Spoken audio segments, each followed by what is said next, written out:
Pepco Bigboxi avamiseks asetame boksi kõigepealt tasasele pinnale. Nii on ta lihtsam lahti teha. Ja võtame lahti 2 pealmist külge. Seejärel 3. külje kinni lahti tegemiseks tõstame ta kõigepealt ülesse ja siis lükkame väljapoole oma pesasse. Nii, samamoodi teeme ka teise poolega. Tõstame ta kõigepealt ülesse ja siis tõmbame välja.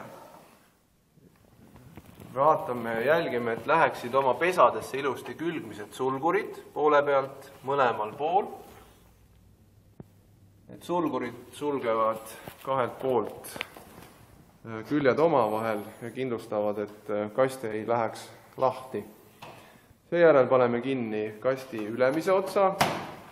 Vaatame, et külgmine serv on ilusti oma pesas ja sulgeme vajadusel sõrmega veel kasti külje sulgurid ja kindlustame, et kasti külg oleks omavahel ilusti koos ja omas pesas.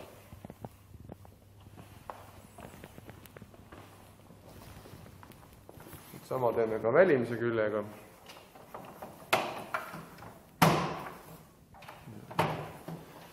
Nii, no nüüd on kast valmis laadimiseks ja transpordiks kauplusse.